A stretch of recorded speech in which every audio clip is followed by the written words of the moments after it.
이 세상에 존재하는 모든 것들은 아무리 작고 하찮은 것일지라도 다 존재 이유가 있습니다. 어떤 목적이 다 있습니다. 그리고 그 각각의 존재 목적에 맞게 살아가거나 그 존재 목적에 맞게 사용되어질 때 가장 가치 있고 가장 아름답게 빛난다라고 생각을 합니다. 성경 고린도후서 5장 17절에 보면 예수 믿고 구원받은 사람들을 뭐라고 얘기하냐면 새로운 피조물이다 이렇게 이야기합니다. 하나님께서 우리를 새롭게 만들어 주셨다는 것입니다. 예수 그리스도를 통해서 부모를 통해서 육신의 부모를 통해서 자연인으로 살아가고 있던 우리들을 하나님께서 예수 그리스도를 통해서 새로운 피조물로 우리를 다시 만들어 주셨다고 하는 거예요. 그러면 하나님이 그렇게 해주신 이유가 있겠지요. 우리를 예수 그리스도를 믿게 한 이유, 그리고 예수 그리스도 안에서 새로운 삶, 새로운 피조물로서의 삶을 살아가게 하신 목적이 있다는 것입니다. 아무 이유 없이 하나님이 우리를 구원해 주시고 그리스도인이 되게 하신 것이 아니라 하나님께서 분명한 목적이 있기 때문에 우리를 하나님의 자녀가 되게 해 주셨다는 것입니다. 릭 워렌이라고 하는 미국의 유명한 목사님이 지은 목적이 이끄는 삶이라고 하는 책이 있습니다. 이 책이 굉장히 유명하고 또 이게 교재로도 만들어져서 한국 교회에서 성경 공부도 참 많이 하고 그런 좋은 책인데요. 이 릭 워렌 목사님이 목적이 이끄는 삶이라고 하는 이 책에서 우리 그리스도인들의 삶이 이제 하나님께서 우리 그리스도인들을 어떻게 이끌어 가시는가 이야기하고 있는데, 하나님이 우리를 구원해 주신 목적은 이 하나님을 예배하기 위해서, 그리고 성도들 간에 아름다운 교제를 나누게 하기 위해서, 그리고 믿음 안에서 잘 성장해 가게 하기 위해서, 다른 사람을 잘 돌아보고 섬기게 하기 위해서, 그리고 하나님이 주신 사명을 이루게 하기 위해서 우리를 구원해 주셨다 이렇게 말하고 있습니다. 그런 목적으로 우리가 살아가야 한다라고 이 책에서 이야기하고 있습니다. 오늘 우리들이 함께 읽은 이 말씀도 결국 그런 말씀인데요. 오늘 우리가 이 말씀을 통해서 하나님이 우리를 구원해 주신 목적이 무엇인지 함께 좀 생각해 보기를 원합니다. 그래서 우리가 그리스도인으로서 신앙생활을 지금 하고 있는데, 우리가 신앙생활을 어떤 목적에 따라서 어떤 생각을 가지고 신앙생활을 해야 하는지 우리가 이 말씀을 가지고 함께 좀 생각해 보기를 원합니다. 오늘 우리가 함께 읽은 이 본문 말씀의 배경은 갈릴리 가버나움입니다. 갈릴리 바다, 갈릴리 호수의 북서쪽에 있는 그 도시인데요. 이 당시에 가버나움이라고 하는 이 도시는 로마 군대가 주둔하고 그것을 통치하고 다스리고 있었습니다. 그래서 우리가 잘 아는 것처럼 로마 군대에 백부장이 있었잖아요. 그 백부장의 하인이 병들어 죽게 되었을 때 그 백부장이 예수님께 자기 하인을 고쳐달라 이렇게 요청해가지고 백부장의 하인을 고쳐준 그 곳이 바로 이 가버나움입니다. 그런가 하면 우리 마태복음 성경을 기록한 세리 마태, 이 세리 마태가 예수님의 부르심을 받았던 곳도 바로 이 가버나움입니다. 우리가 잘 아는 오병이어의 기적, 우리 예수님께서 오병이어의 기적을 베풀어 주신 그곳도 역시 이 가버나움입니다. 그래서 이 가버나움이라고 하는 도시는요, 갈릴리 바닷가에 붙어 있는 그 도시인데 예수님께서 많은 기적과 이적을 행하신 그런 도시입니다. 오늘 본문 말씀에서도 우리가 읽었지만 크게 예수님께서 두 가지 기적을 이 마을에서 베풀어 주셨는데요. 첫 번째는 더러운 귀신 들린 사람에게서 귀신을 내어 쫓아 주셨습니다. 그리고 또 하나는 열병을 앓고 있던 베드로의 장모를 고쳐주신 그 일이 오늘 본문에 기록되어져 있습니다. 먼저 하나씩 좀 살펴볼 텐데요. 더러운 귀신을 내어 쫓는 그 이야기를 좀 살펴보겠습니다. 먼저 31절부터 35절까지의 그 내용이 있는데 제가 다시 한번 읽어보겠습니다. 갈릴리의 가버나움 동네에 내려오사 안식일에 가르치심에 그들이 그 가르치심에 놀라니 이는 그 말씀이 권위가 있음이로라. 회당에 더러운 귀신 들린 사람이 있어 크게 소리질러 이르되 나사렛 예수여, 우리가 당신과 무슨 상관이 있나이까? 우리를 멸하러 왔나이까? 나는 당신이 누구인 줄 아노니 하나님의 거룩한 자니이다. 예수께서 꾸짖어 이르시되 잠잠하고 그 사람에게서 나오라 하시니 귀신이 그 사람을 무리 중에서 넘어뜨리고 나오되 그 사람은 상하지 아니한지라.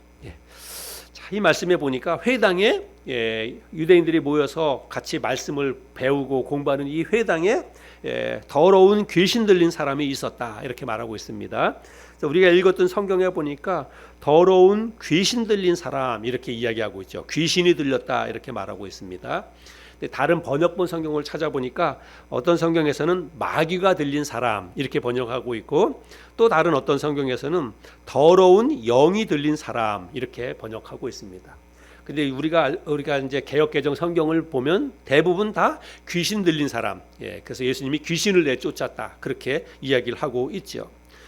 그런데 여러분, 우리는 전통적으로 귀신에 대한 우리가 이미지가 있어요. 각 나라마다 이거를 번역하는 게 그 나라의 어떤 그 언어로 번역해서 다 다를 텐데, 우리나라 성경에서는 귀신으로 번역하고 있는데요.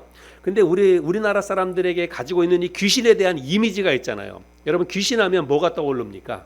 어떤 모습이 떠올라요? 네, 하얀 소복 입은, 그렇죠. 우리 대한민국에서의 귀신하면 하얀 소복 입은 어떤 그런 머리 풀어 헤치고 그런 이미지가 떠오릅니다. 그래서 우리가 귀신이 들렸다 그러면 귀신 들린 사람이 실제로 있거든요. 귀신 들린 사람이 있습니다. 근데 귀신 들린 사람 생각하면 우리가 마치 그런 이미지를 생각할 수 있어요. 근데 그거는 잘못된 이미지예요. 우리나라가 전통적으로 귀신하면 이제 하얀 소복 입은 것을 생각하는데, 성경에서 어떤 사람이 귀신 들렸다 그거는요, 그렇게 소복 입은 사람이 그 사람에게 들어갔다 이런 말이 아니에요.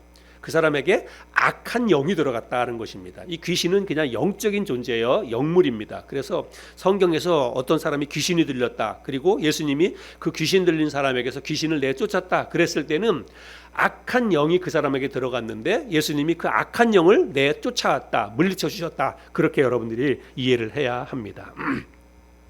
여러분, 혹시나 여러분 주위에서 귀신 들린 사람을 보았던 분이 계십니까? 한번 계시면 한번 손 들어보세요. 주변에 귀신 들린 사람을 본 적이 있는 분 없어요? 여러분, 없으면 감사하시길 바랍니다. 무서워요. 귀신 들린 사람 보면은. 저는 몇 번 경험을 했습니다. 제가 먼저 섬기던 교회에서도 한 아가씨가 귀신이 들렸어요. 수요일날 저녁 때 이제 귀신이 들려서, 그래서 귀신 들리면 그 악한 영이 그 사람을 들어가서 그 사람의 몸속에 이제 그 악한 영이 들어가는 거예요. 그래서 그 귀신의 어떤 그 존재가 그 사람을 통해서 나타나요. 평상시 그 사람이 하는 말이 아닙니다. 그리고 행동도 그런 행동이 아니에요. 뭐 이제 어떤 남자의 어떤 힘센 그런 영이 들어가면 아주 힘도 세고, 남자 사람들이 통제가 안 될 만큼 그렇게 힘이 세기도 합니다. 그리고 막 악한 말도 하고 막 버팅기기도 하고 그렇습니다.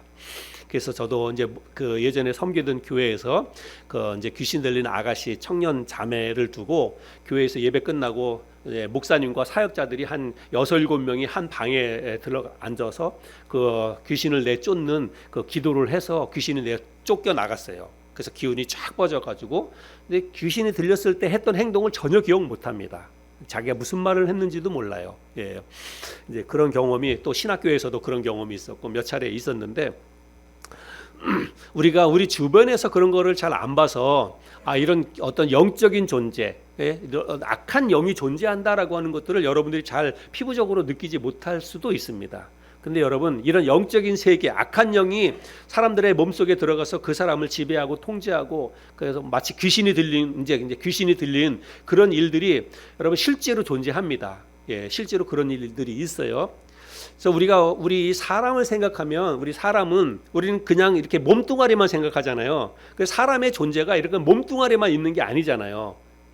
이거는 몸이에요. 근데 우리 사람을 보통 몸과 그리고 혼과 영 이렇게 해가지고 세 개로 구분하기도 하고, 사람의 이 실체가 뭐냐 하면은 이 육신, 몸, 그리고 정신, 혼, 그리고 영, 이렇게 해서 이렇게 세 가지로 나누는 3분설이 있고, 사람을 또 어떻게 생각하냐면 몸하고 그다음에 영혼을 같이 묶어 가지고 사람의 영혼과 몸이 있다. 사람은 그렇게 2분설로 나누기도 하고 그렇습니다. 그래서 사람이 3분설이 맞느냐 2분설이 맞느냐 이거는 굉장히 논란이 많아요. 아직까지도 여기에 대해서는 결론을 못 냈습니다. 신학적으로도 그렇고 또 뭐 과학적으로도 그렇고 사람의 이 존재가 몸과 영과 혼이 따로따로 이렇게 있느냐 아니면 사람의 몸하고 그다음에 영혼을 같이 묶어서 하느냐 이거는 뭐 여러 가지 견해가 있는데 아무튼지 간에 우리 사람은요 이 몸 육체만 있는 게 아니라 우리 정신적인 세계가 따로 있고 그리고 어떤 정신적인 것뿐만이 아니라 이런 악한 영이 다스리는 그런 세계 그런 어떤 영혼의 세계가 또 따로 있다라고 하는 것들을 우리는 알 수가 있습니다. 어떻게 알 수 있느냐? 성경에 보면 우리가 성경이 진리라고 믿고 있고 성경에 보면 이 귀신 들린 사람, 악한 영이 들어가서 그 사람을 괴롭히는 그런 일들이 있고 그리고 예수님이 그 악한 영을 물리쳐주는 그런 일들이 많이 있습니다. 그리고 그 당시에 예수님이 물리쳐 주기 전에 악한 영이 들어가 있는 사람 때문에 그 마을 사람들이 얼마나 괴로워하고 힘들어하고 이런 것들이 성경에 기록되어 있잖아요. 그리고 심지어는 어떤 한 사람에게 군대 귀신이 들어가서 그 악한 영이 하나가 아니라 악한 영이 때로 들어가 가지고 그 군대 귀신 들어간 사람이 마을에서 살 수가 없잖아요. 사람들한테 막 해코지도 하고 그렇게 하니까 그래서 결국은 그 사람이 무덤가에 가가지고 혼자 결박된 상태로 무덤가에서 살고 있었을 때 예수님이 그 사람을 불쌍히 여겨 주어가지고 그 악한 영을 물리쳐 주었잖아요. 그때 그 사람에게 들어갔던 그 악한 영들이 어디로 들어갔습니까? 돼지떼에게로 몰려 들어갔잖아요. 그래서 그 돼지떼가 한 2,000마리나 되는 그 돼지떼가 바다로 뛰어들어가지고 돼지떼가 몰살당하는 여러분 이런 일들이 성경에 있잖아요. 이게 없는 이야기를 꾸며낸 게 아닙니다. 그 당시에 실제로 그런 일들이 있었다는 거예요. 그래서 악한 영이라고 하는 게 단수로 한 영이 존재할 수도 있고 또 여럿이 존재할 수도 있고 그렇다는 것입니다. 근데 오늘 이 본문 말씀에 보니까 이 악한 영이 들어간 귀신 들린 사람이 크게 소리를 지르고 또 예수님과 대화도 하고 그렇게 하는 것을 보게 됩니다. 근데 이거는 이제 대화할 때는 누구를 통해 대화하는 거예요? 그 사람이에요. 그 사람. 예수님 앞에 있었던 그 사람인데 실제로 그 사람이 예수님에게 말은 이제 그렇게 하지만 그 사람에게 들어간 악한 영이 그 사람을 통해서 그런 말을 하는 거예요. 그래서 악한 영이 그 어떤 사람에게 들어갔는데 그 사람을 자기 마음대로 통제하고 자신이 하는 말, 자기가 원하는 말을 예수님께 지금 하고 있다는 것입니다. 근데 이 악한 영이 뭐라고 얘기하냐면 34절인데요. 우리 같이 한번 읽어볼까요? 같이 읽어보겠습니다. 34절 시작. 나사렛 예수여, 우리가 당신과 무슨 상관이 있나이까? 우리를 멸하러 왔나이까? 나는 당신이 누구인 줄 아노니 하나님의 거룩한 자니이다. 이 말씀 그대로 놔둬보세요. 여기 보니까 이 악한 영이 지금 예수님에게 이야기하는데 예수여, 그 다음에 뭐라고 얘기합니까? 우리가 당신과 무슨 상관이 있나이까 이렇게 얘기합니다. 자기 혼자만이 아니에요. 지금 우리가 이렇게 얘기하고 있어요. 근데 지금 이 사람에게 들어간 거는 여러 귀신이 들어간 게 아니라 지금 나는 하면서 나는 당신이 누구인지를 아노니 그러니까 자기 혼자를 얘기하는 거예요. 근데 여기서 지금 우리가 당신과 무슨 상관이 있나이까 라고 하는 거는 그 당시에 그 주변에 귀신 들릴 사람이 많이 있었다는 것입니다. 자기와 똑같은 귀신 그런 영혼들이 지금 많이 있는 거예요. 근데 예수님이 지금 그 마을에 와가지고 귀신 들린 사람을 나중에 성경 읽어보면 여러 귀신 들린 사람을 고쳐주잖아요. 귀신을 내쫓거든요. 그러니까 귀신들이 자기네들이 이제 같은 존재들이니까 우리들이 당신하고 무슨 상관이 있습니까? 당신이 우리를 멸하러 왔습니까? 라고 지금 이야기를 하고 있다라고 하는 것입니다. 그래서 그 당시에 귀신 들린 사람이 많이 있었어요. 나중에 제가 또 말씀드리겠지만 예수님께서 귀신 들린 사람을 그 마을에서 많은 사람들을 고쳐주시는 것을 알 수가 있습니다. 자, 그리고 그 다음에 말씀을 보니까 우리를 멸하러 왔나이까? 나는 당신이 누구인 줄 아노니 하나님이 보내신 거룩한 자니이다. 이렇게 이야기하고 있습니다. 여러분, 귀신이 영적인 존재입니다. 그래서 이 귀신, 이 악한 영은요, 예수님이 누구신지를 잘 압니다. 그 당시에 있었던 사람들은 예수님이 하나님의 아들이라고 하는 것을 알지 못해요. 그리고 그걸 믿지도 못합니다. 그런데 이 귀신은요, 영적인 존재이기 때문에 타락한 천사, 그래서 어떤 영적인 존재이기 때문에 예수님의 실체를 금방 알아보는 거예요. 예수님이 누구인지. 당신은 하나님의 아들이라고 하는 걸 우리가 압니다. 그래서 이 마귀 사탄이 뭐라고, 그 악한 영이 뭐라고 그러냐면 우리를 멸하러 왔나이까 이렇게 얘기하지요. 그러니까 예수 그리스도가 이 자기들 이 악한 영들을 멸할 그 능력을 가지고 있다라고 하는 것을 지금 이 악한 영들이 다 알고 있다는 거예요. 그래서 우리를 지금 멸하러 당신이 여기로 왔습니까? 라고 이야기하고 있지 않습니까? 그래서 예수 그리스도가 하나님의 아들일 뿐만이 아니라 예수 그리스도가 우리 이 악한 영들을 물리칠 수 있는, 멸할 수 있는 능력이 있는 분이시다라고 하는 것을 이 지금 악한 영들이 알고 있다라고 하는 것입니다. 그 다음에 보면 예수님이 그래서 이 귀신을 내쫓아 주십니다. 귀신 들린 사람에게서 악한 영을 내쫓는데 어떻게 내쫓는지 우리가 한번 보겠습니다. 35절인데요. 우리 같이 한번 또 읽겠습니다. 35절 시작. 예수께서 꾸짖어 이르시되 잠잠하고 그 사람에게서 나오라 하시니 귀신이 그 사람을 무리 중에 넘어뜨리고 나오되 그 사람은 상하지 아니한지라. 예수님께서 귀신 들린 사람에게서 귀신을 내쫓아 주시는데 여러분 어떻게 예수님이 그 귀신을 쫓아내 주냐면 잠잠하고 그 사람에게서 나오라 이렇게 말씀하십니다. 그래서 말씀해 보니까 꾸짖었다라고 하는 거예요. 말씀하고 있는데 호통을 치신 거예요. 잠잠하고 그 사람에게서 나오라 이렇게 예수님께서 단호하게 명령을 하셨다는 것입니다. 그러니까 귀신이 그 사람을 넘어뜨리고 나왔다라고 이야기하고 있습니다. 그 사람을 넘어뜨렸다는 것은 다른 성경에서 보니까 내동댕이 치고 떠났다 이렇게 말하고 있습니다. 그래서요 귀신 들린 사람에게서 귀신이 떠나갈 때 저는 생생하게 기억을 합니다. 저는 실제로 봤으니까요. 제 앞에서. 그래서 그냥 평상시에 막 이렇게 그냥 그렇게 대적해서 말하고 그래서 이제 목사님이 같이 기도하면서 이렇게 이야기하면요. 그냥 인격적으로 대화를 해요. 평상시에. 근데 그 아가씨가 대화할 때 반말로 이야기합니다. 반말로도 이야기해요. 목사님들 뭐 그냥 연세 많이 드신 원로 목사님인데도 반말로 그렇게 얘기하는 거예요. 예. 그래서 그게 뭐냐면 그 아가씨 청년 자매가 아니라 그 안에 있는 악한 영이 지금 그렇게 대적을 하는 거죠. 그래서 예수님의 이름으로 명령하노니 당장 이 자매에게서 떠나가라 나가라 이렇게 선언하고 계속 그렇게 이야기하는 거. 근데 안 나간다고, 나 안 나간다고, 여기 있으면 좋다고 안 나간다고 그렇게 막 대화를 해요. 내가 왜 나가느냐고, 안 나간다고, 난 여기가 좋다 이렇게 이야기하면서 그렇게 대화를 해요. 이게 우리가 평상시에 할 수 있는 대화가 아니잖아요. 근데 우리가 이제 이 자매는 예수 믿는 사람이다. 예수 믿는 성실한 자매니까 이 자매에게서 오늘 당장 이 시간에 당장 예수님의 이름으로 명하노니 나가라 떠나라.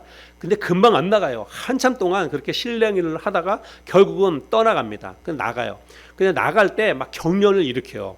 그 귀신 들린 사람이 경련을 일으키고 때로는 거품을 내뿜기도 하고 그렇게 해서 막 발작을 일으킵니다. 한참 동안 발작을 일으키다가 몸을 부르르 떨고 근데 모든 사람이 똑같거나 그렇지는 않아요. 예, 제가 또 다른 한 케이스에서는 그렇게 뭐 발작을 하거나 그러지는 않았어요. 근데 말로 막 계속해서 대적을 하고 그러다가 결국은 그냥 본인이 그냥 정신줄을 놓은 것처럼 기운이 쫙 빠지나 봐요. 그래서 순간적으로 이렇게 몸이 축 처져요. 그러다가 이제 조금 있다가 눈을 떠요.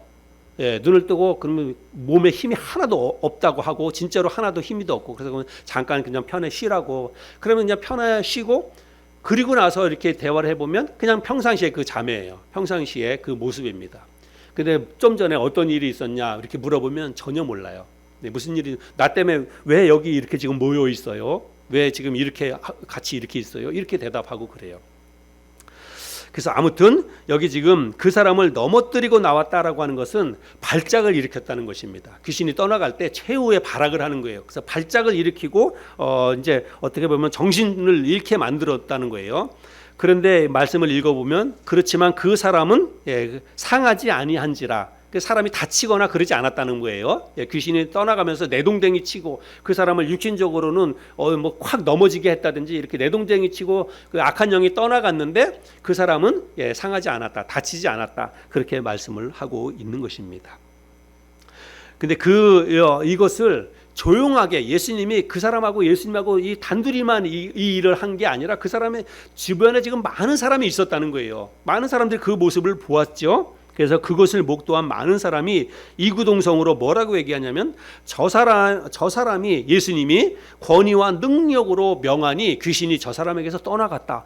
어떻게 예수님이 말씀으로 뭐 다른 거 한 게 없어요. 예수님이 그 사람에게서 더러운 귀신아 떠나가라 이렇게 단호하게 호통을 치신 거예요. 그러니까 사람들이 그 모습을 보고 평상시에 그 사람이 귀신 들린 걸 잘 알고 있던 마을 사람들이잖아요. 그 사람이 귀신 들려서 어떤 행동을 했는지 다 알고 있는데 예수님이 말씀으로 단호하게 악한 영아 떠나가라 이렇게 말하니까 확 떠나갔어요.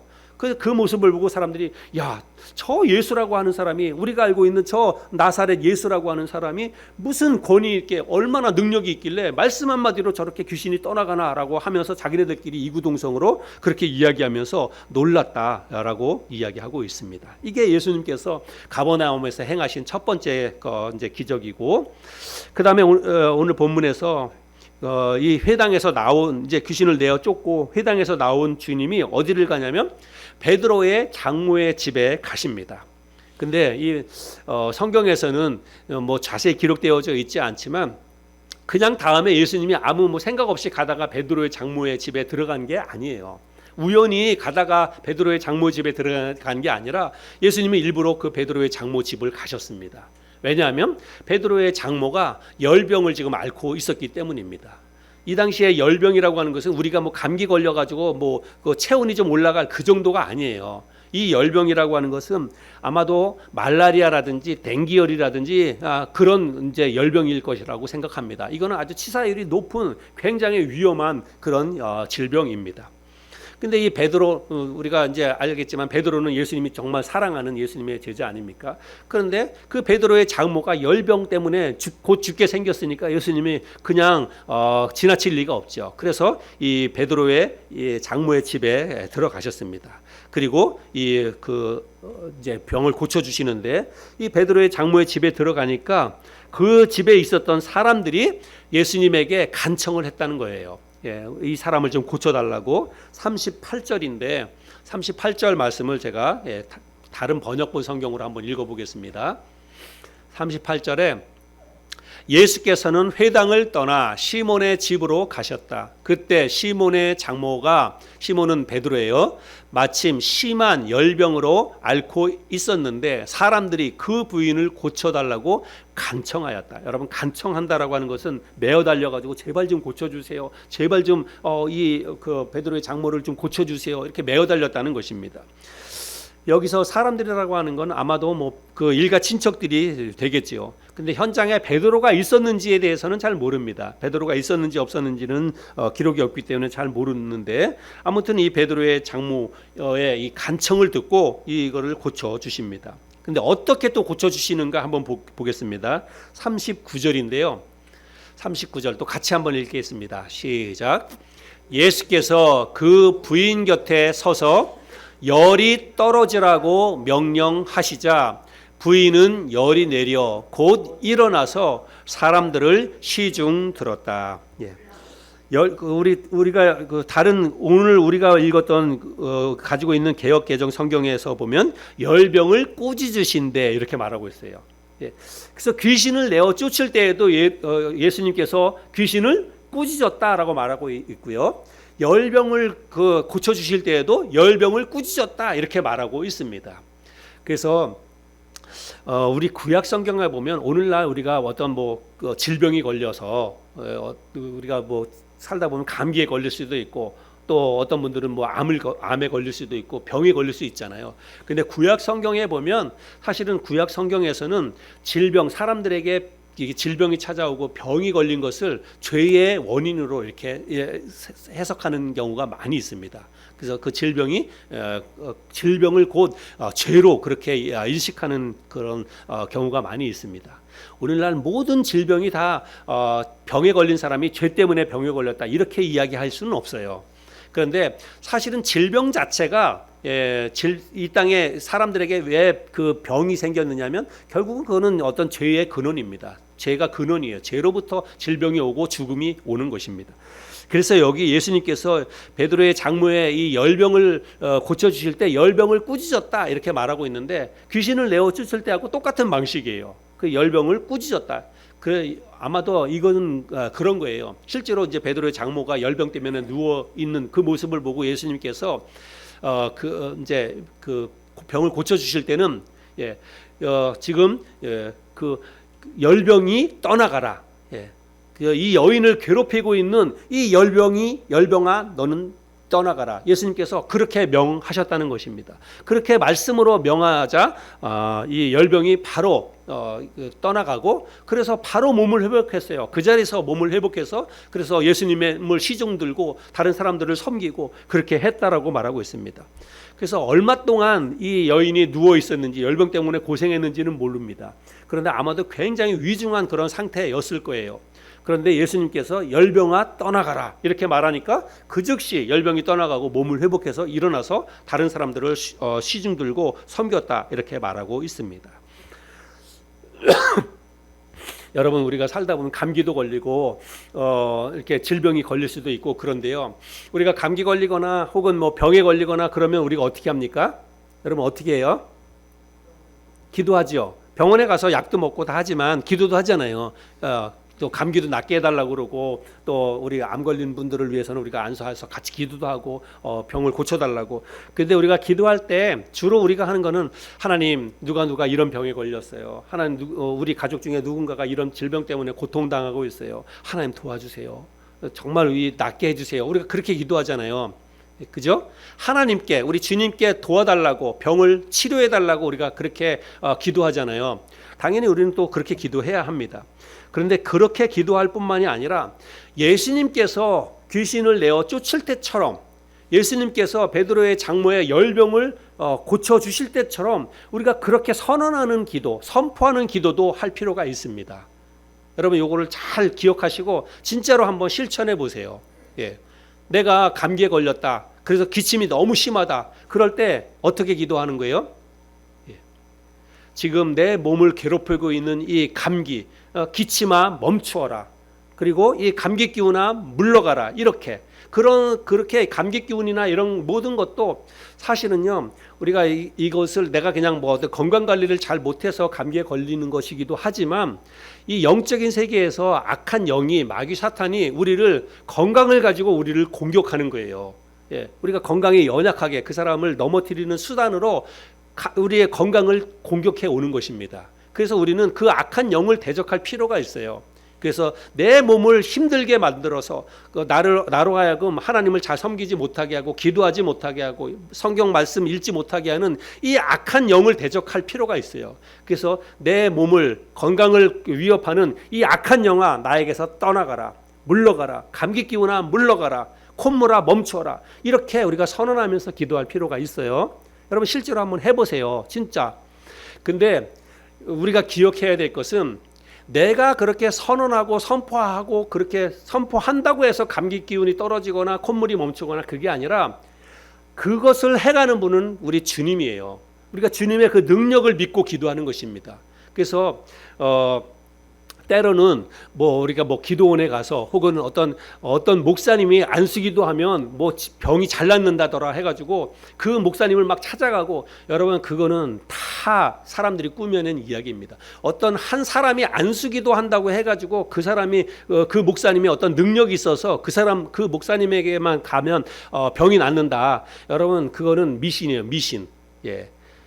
그 사람 병을 낫게 하는 분은 누구예요? 오직 하나님이고 예수님입니다. 근데 우리는 그거는 목사님이 물론 기도해 줘가지고 날 수도 있지만, 내가 기도했어도 날 수 있어요. 여러분 그런 믿음을 가지세요. 여러분 스스로도. 왜냐하면 병을 낫게 해주시는 분은 예수님이시니까. 그래서 내가 진짜 그런 믿음을 가지고 정말 전심을 다해서 그렇게 기도하고 선언하는 거예요. 나는 예수님이 내 이 병을 낫게 해줄 걸 난 분명히 믿습니다. 예수님께서 이 시간에 역사해 주시면 이 감기 기운이 순식간에 멈출 거를 난 믿습니다. 그런 믿는 믿음을 가지고 내 자신에게 선언하는 거예요. 내 안에 들어온 이 악한 영이 있다면, 감기로 인해서 나를 무기력하게 만들려고 하는 이 악한 영아 내 몸에서 떠나가라. 감기 기운아 나에게서 물러가라. 이렇게 선언하고 믿음으로 선포할 필요가 있다는 것입니다. 여러분 오늘부터라도 한번 실천해 보시기 바랍니다. 진짜로 그렇게 믿음을 가지고 한번 실천해 보세요. 그럼 하나님의 역사가 우리의 삶에서도 그렇게 나타날 수 있다고 믿습니다. 그날 예수님이 그곳에서 고쳐주신 사람은 이 두 사람만이 아니에요. 자, 그 다음 성경 구절을 보면 40절 41절입니다. 40절 41절.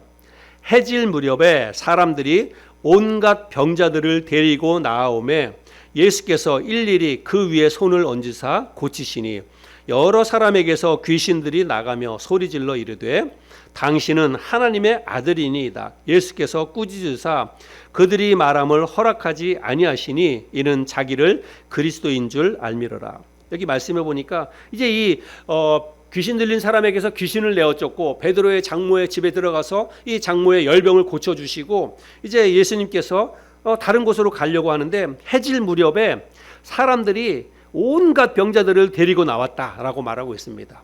근데 여기 말씀을 잘 보니까 해질 무렵에 사람들이 병자들을 데리고 나왔다라고 말하고 있어요. 근데 왜 대낮에 환한 대낮에 그렇게 한 게 아니라 왜 해질 무렵에 이 말씀은요 해질 무렵에 이 말씀은요 원래 번역대로 하면 해질 무렵까지 기다렸다가 이렇게 번역이 되는 거예요.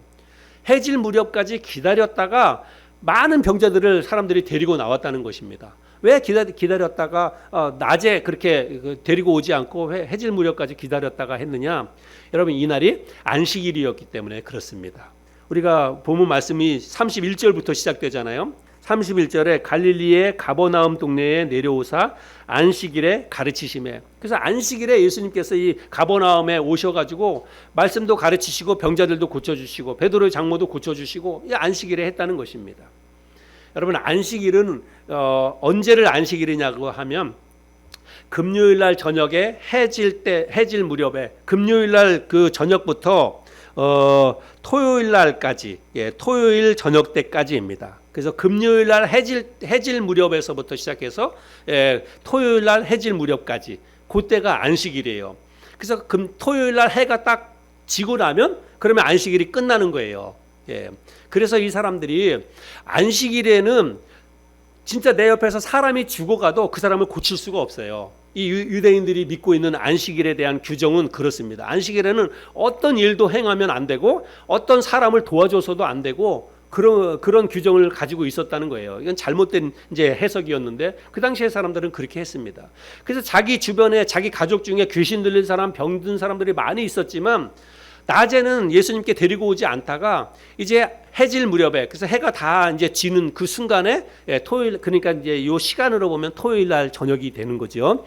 토요일 날 저녁에 안식일이 끝나는 것을 딱 기다렸다가 그때 사람들을 왁 데리고 왔다는 것입니다. 그래서 이 말씀에 많은 병자들을 데리고 와서 병자들을 고쳐주시 예수님께서 안수에서 일일이 그 위에 손을 얹으시고 고쳐주셨다. 그리고 많은 귀신 들린 사람을 고쳐주셨다라고 말하고 있습니다. 그날 얼마나 많은 사람이 주님께 나왔는지는 알 수 없습니다. 그런데 아마 어마어마하게 많은 사람이 나왔을 것이다 라고 우리는 알 수 있습니다. 40절 말씀에서 온갖 병자들을 데리고 나왔다. 사람들이 그렇게 말하고 있죠. 그러니까 그 당시에 뭐 그 가버나움에 아마 병든 사람들이라고 하는 사람들은 아마 다 몰려 나왔을 것입니다. 왜냐하면 예수님께 가면 바로 그 즉시 나으니까. 베드로의 장모의 열병 때문에 몇 날 며칠 누워있던 그 베드로의 장모가 벌떡 일어나는 것을 보았으니까 사람들이 가만히 안 있겠지요. 모든 병자들을 다 데리고 나오는 거지요. 자기 가족 중에 누군가가 불치병을 앓고 있다면 가만히 있겠습니까? 다 데리고 나오겠지요. 그래서 주님께서 거기에 일일이 한 사람 한 사람씩 다 안수해서 병든 사람을 다 고쳐주셨다라고 말하고 있고 그리고 많은 사람에게서 귀신을 내어 쫓았다라고 말하고 있습니다. 그런데 사실은 예수님께서 처음에 가버나움에서 가서 고쳐주실 때는 귀신 들린 사람 한 사람 그리고 베드로의 장모 한 사람 이 사람들만 예수님의 계획 속에 있었어요. 나머지는 예수님의 원래 계획 속에는 없던 사람들입니다. 근데 이 사람들은 주님이 행하신 일을 보고 혹은 그 사람들이 하는 말을 소문을 듣고 몰려온 사람들이지요. 그러나 주님이 그들 모두를 다 그날 고쳐주셨습니다. 아마도 주님은 해질 무렵부터 시작해가지고 밤새도록 귀신 들린 사람, 병든 사람들을 그 마을에서 밤새도록 고쳐주셨을 거예요. 42절 말씀에 보면 예, 42절에 보니까 날이 밝음에 그렇게 얘기하고 있죠. 날이 밝음에 예수께서 나오사, 그 마을에서 예수님께서 날이 밝아서 나왔다는 것입니다. 그러니까 토요일 날 해질 무렵부터 시작해가지고 그 다음 주일 아침에 날이 밝을 때까지 예수님께서는 밤에 한 잠도 못 주무시고 무슨 일을 하신 거예요? 병자들을 고쳐주신 거예요. 귀신 들린 사람 일일이 다 안수하면서 한 사람씩 한 사람씩 다 고쳐주셨다라고 말씀하고 있습니다. 그래서 날이 밝자 주님은 그곳을 떠나서 이제 한적한 곳으로 가셨습니다. 우리 종종 성경에 보면 예수님께서 한적한 곳으로 가셨다라고 하는 말씀을 읽을 수 있는데, 예수님께서 많은 사람들이 있는 곳에 사실은 시달리는 거죠. 그 사람들을 말씀으로 가르치기도 하고 병자들을 고쳐주고, 여러분 사람들에게 일일이 안수해서 기도하고 병든 자들을 고쳐주는 게요, 그 병이 나는 사람은 굉장히 큰 은혜고 축복이지만, 이 안수기도 계속해서 기도하는 것 자체가 여러분 얼마나 에너지를 소모시키는 일인지 모릅니다. 진짜로 온 힘을 다해서 그 사람을 위해서 이렇게 예수님께서 마치 그 땀방울이 핏방울이 되는 것처럼 그 기도하셨다라고 하는 말씀도 있는데, 정말로 진을 빼는 일이거든요. 근데 예수님께서 그래서 날이 밝았을 때 이제 혼자 한적한 곳으로 가셨다라고 말하고 있죠. 그래서 그거는 예수님께서 이제 한적한 곳으로 가셔서 기도하기 위해서 그렇게 한적한 곳으로 가셨습니다. 그런데 날이 밝자 주님이 그것을 떠나 한적한 곳으로 가셨다라고 말하고 있는데, 여러분 나중에 그 마을에 있는 사람들이 예수님이 계시는 그곳까지 다 찾아서 쫓아왔어요. 예수님에게 쫓아와가지고, 그리고 뭐라 그러냐면 우리 마을에서 떠나지 말라, 제발 이 마을에 머물러 달라. 왜냐하면 아직까지도 병자들이 많이 있으니까 우리 마을에서 떠나지 말고 병든 사람들 좀 제발 좀 다 고쳐달라고, 누구도 고쳐주고 제발 좀 고쳐달라고 하면서 예수님 바지가랑이를 붙잡고 못 가게 만류하는 거예요. 근데 방금 전까지만 해도 예수님께서 병자들을 안수해서 한 사람씩 고쳐주고 있었는데, 갑자기 예수님이 한적한 곳으로 가셔가지고 사람들이 막 예수님을 찾다가 안 보이니까 그곳까지 찾아갔다는 거예요. 근데 이런 말씀을 보면 아마도 순간적으로 예수님께서 싹 사라지셨던 것 같아요. 거기 사람들이 지금 많이 있었는데 그 사람이 예수님이 한적한 곳으로 이렇게 가실 때 사람들이 가만히 있겠습니까? 앞에서 가로막고 못 가게 하고 막 말리고 막 그랬을 건데, 그럼에도 불구하고 예수님이 한적한 곳으로 가셨거든요. 그거는 예수님께서 순간적으로 뭐 사람들의 어떤 눈을 잠깐 이렇게 안 보이게 했다든지 순간적으로 순간 이동을 해서 한적한 곳으로 가셨다는 것을 알 수가 있죠. 네, 사람들이 못 가게 만류하자 예수님께서 이제 아주 중요한 말씀을 하십니다. 오늘 말씀 가운데 핵심인데요, 43절 44절입니다. 자기를 못 가게 하는, 예수님을 못 가게 만류하는 그 사람들을 향해서 예수님이 하신 말씀인데, 우리 같이 읽겠습니다. 43절 44절 시작. 예수께서 이르시되 내가 다른 동네들에서도 하나님의 나라 복음을 전하여야 하리니 나는 이 일을 위해 보내심을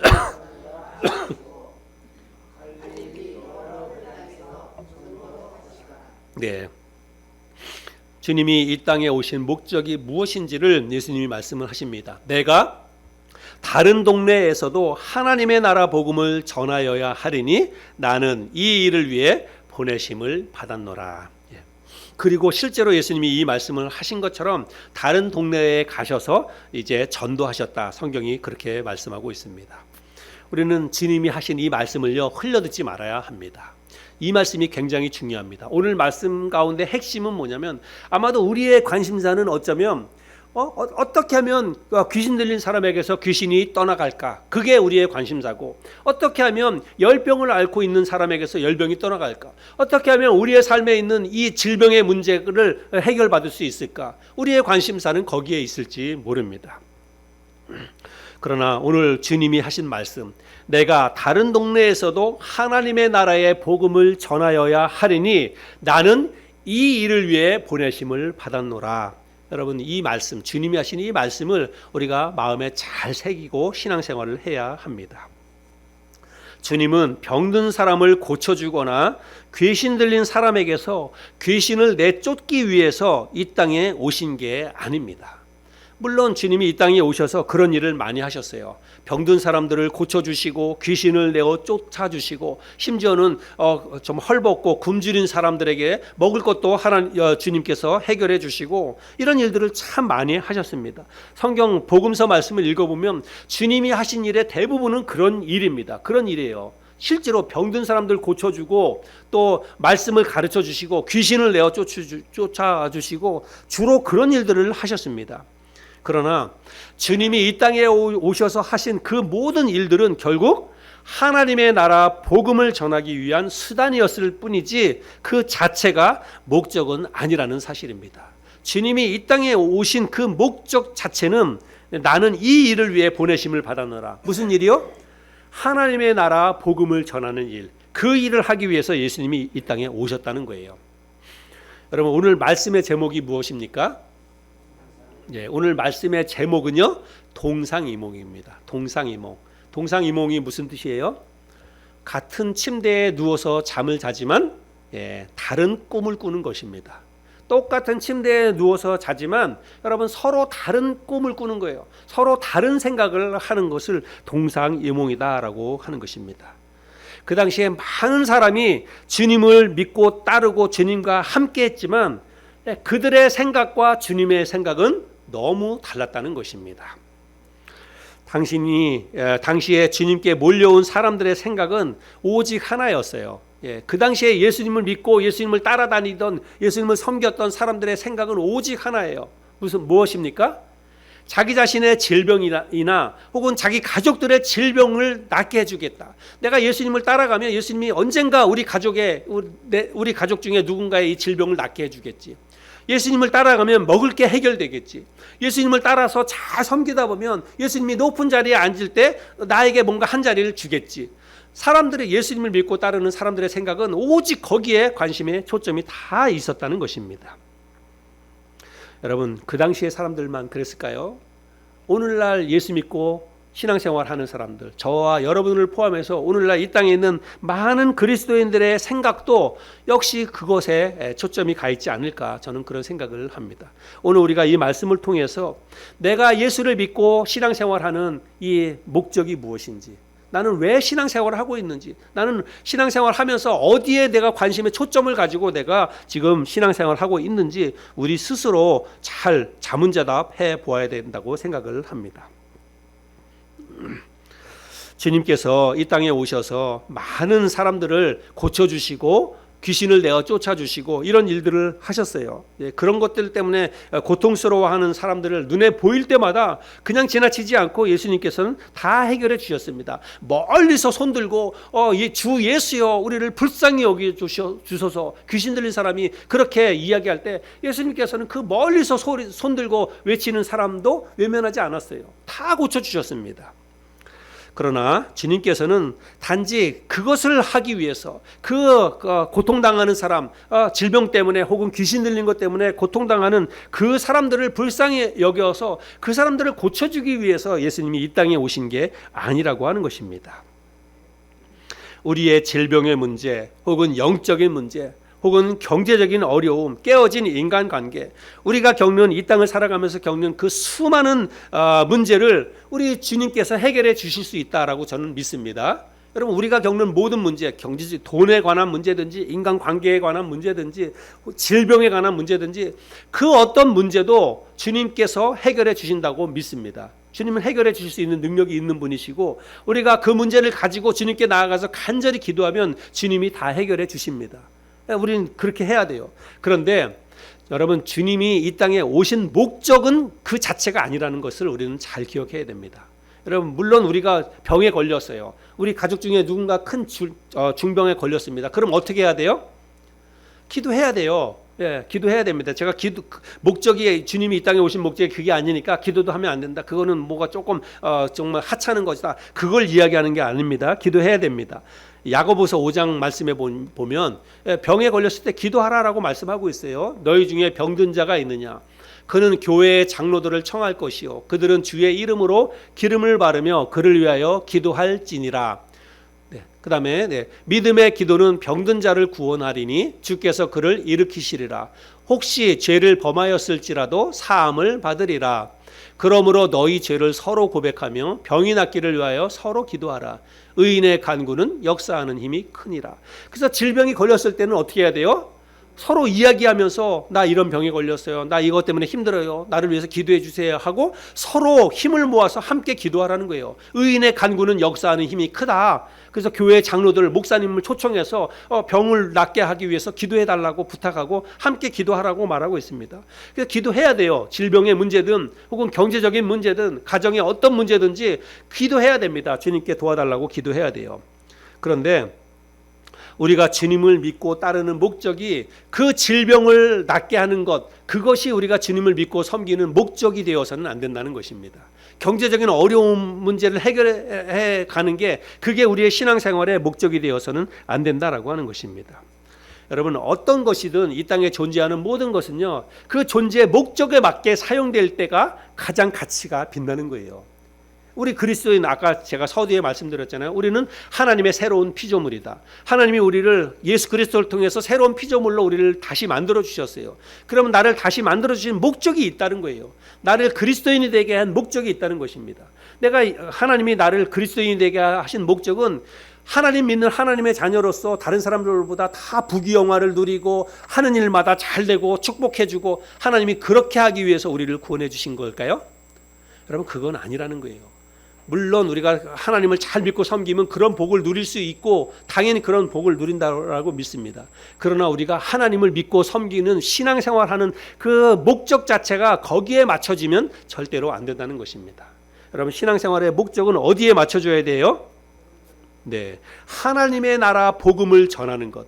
예수 그리스도께서 이 땅에 오신 목적이 내가 다른 동네에 가서도 하나님의 나라의 복음을 전하여야 하리니 나는 그것 때문에 보내심을 받았다. 그렇게 말하고 있지 않습니까? 그래서 우리가 예수님을 믿고 따르는 목적 역시도 그렇게 맞춰져야 한다는 것입니다. 하나님의 나라 복음을 전하는 것. 거창하게 하나님의 나라 복음을 전하는 것이라고 여러분 우리가 거창하게 생각할 게 없어요. 나에게 적용하면, 여러분에게 적용하면 무엇입니까? 내가 올 한 해 정말 딱 한 사람이라도 내가 주님께 전도해야지. 한 사람을 내가 주님께 인도해야지. 그게 내 삶의 목적이구나. 그게 하나님이 나를 구원해 주신 목적이구나. 내가 신앙생활을 하면서 내가 가장 우선순위에 두어야 될 게 바로 그것이구나. 근데 우리 가족 가운데 내가 알고 있는 누군가 그 한 사람을 주님께 인도하는 게 내 신앙생활하는 가장 우선순위의 목적이구나. 하나님이 나를 구원해 주신 가장 중요한 목적이구나. 그렇게 생각하고 한 사람의 구원을 위해서 우리의 시간과 물질과 내 몸과 이런 것들을 드릴 수 있어야 된다는 것입니다. 전도는 그냥 교회에서 열성 있는 누군가가 하는 게 아니에요. 하나님이 나를 구원해 주셨다고 믿으면, 확신이 있으면 나를 구원해 주신 목적에 맞게 내가 신앙생활을 해야 한다는 것입니다. 교회 가서 은혜 받게 하기 위해서 나를 구원해 주신 게 아니에요. 나를 구원해 주신 목적은 아직까지 내가 알고 있는 내 주변에 있는 믿지 않는 사람들을 주님께 인도하게 하기 위해서 나를 먼저 구원해 주셨다는 사실입니다. 그 목적에 맞는 삶을 살 때, 그 목적에 맞는 신앙생활을 할 때 내 가치, 하나님께서 구원해 주신 그 구원의 목적을 이루는 삶을 살 수가 있다는 것입니다. 마태복음 6장 33절, 여러분 너무 잘 아는 말씀이죠. 우리 같이 한번 읽겠습니다. 같이 시작. 너희는 먼저 하나님의 나라와 그의 의를 구하여라. 그리하면 이 모든 것을 너희에게 더하여 주실 것이다. 이 모든 것이 뭐예요? 먹을 것과 입을 것과 우리 쓸 것이에요. 우리가 이 땅에서 필요로 하는 거, 우리가 늘 기도하는 거, 하나님께 늘 달라고 기도하는 그 모든 것을 하나님이 다 주신대요. 뭘 하면? 먼저 하나님의 나라와 하나님의 의를 구하면 이 모든 것을 너에게 다 주시겠다 약속하고 있습니다. 건강도 중요하고 사업도 중요하고 직장생활도 중요하지만 우리가 주님께 기도하는 우리의 기도 제목 가운데 제1순위는 항상 믿지 않는 가족들의 구원이 되어야 됩니다. 내 주위에 믿지 않는 누군가의 구원이 우리의 기도 제목 가운데 가장 1순위에 와야 돼요. 내 건강을 위해서도 기도해야 되고 사업을 위해서도 기도해야 되고 어떤 직장 생활을 위해서도 기도해야 되지만 제1순위에는 항상 믿지 않는 누군가를 위해서 기도하는 게 내 기도 제목의 가장 우선순위에 와야 됩니다. 신앙생활 잘 하지 못하고 있는 우리 가족들 다 주님께 나와서 함께 예배드리게 해달라고 그 기도가 가장 우선순위에 와야 합니다. 우리 교회를 생각하면서 우리 하늘소망교회를 하나님 부흥해 주세요. 우리 하늘소망교회에 새로운 영혼들을 보내주시고 교회가 하나님의 영광을 드러내는 교회가 되게 해달라고. 여러분, 이런 기도가 하나님의 나라의 의를 구하는 기도 아닙니까? 그런 기도를 할 때 하나님께서 이 모든 것을 너에게 더해 주신다라고 약속하고 있습니다. 여러분, 신앙생활 하면서 우리가 동상이몽, 다른 꿈을 꾸고 있지는 않은지 우리 자신들을 잘 돌아보는 이 아침이 되었으면 좋겠습니다. 그래서 주님과 같은 생각을 가지고 주님과 같은 목적을 가지고 바르게 신앙생활에 나가는 저와 여러분이 될 수 있기를 바랍니다.